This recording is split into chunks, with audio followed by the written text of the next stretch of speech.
महायुती सरकारने माझी लाडकी बहीण योजना व राज्यातील मुलींना शिक्षणाचा प्रोत्साहन देण्यासाठी मोफत शिक्षण योजना लागू केली आहे.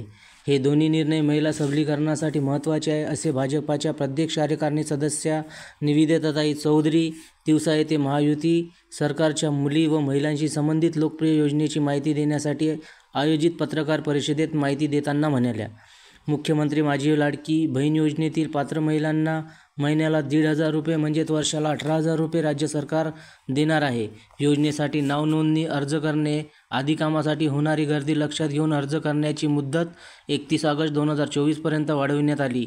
योजनेच्या लाभासाठी पात्र महिलांना आवश्यक कागदपत्रे उपलब्ध करून देणे तसेच त्यानंतर योजनेचा फॉर्म भरणे इत्यादी संपूर्ण प्रक्रियेसाठी व नोंदणीसाठी रांगा लावण्याची गरज पडणार नाही. सेतू केंद्रात पैसेसुद्धा देण्याची गरज नाही. सेतू केंद्राला शासन पैसे देणार आहे. मुख्यमंत्री माझी लाडकी बहीण योजनेची अर्ज ऑनलाईन आणि ऑफलाईन पद्धतीने दाखल करू शकतात. ऑनलाईन अर्ज राज्य सरकारच्या नारी शक्ती दूत या ॲपद्वारे किंवा सेतू सुविधा केंद्रावर जाऊन करता येऊ शकतात. पण ज्यांना ऑनलाईन अर्ज करता येत नसेल त्यांनी महिला अंगणवाडी सेविका तो अर्ज ऑनलाईन ॲपद्वारे अपलोड करतील. यासाठी अंगणवाडी सेविकांच्या प्रतिपात्र लाभार्थी 50 रुपये एवढा प्रोत्साहन भत्ता देण्यात येणार आहे. जनसमर्थन न्यूज तिवसा.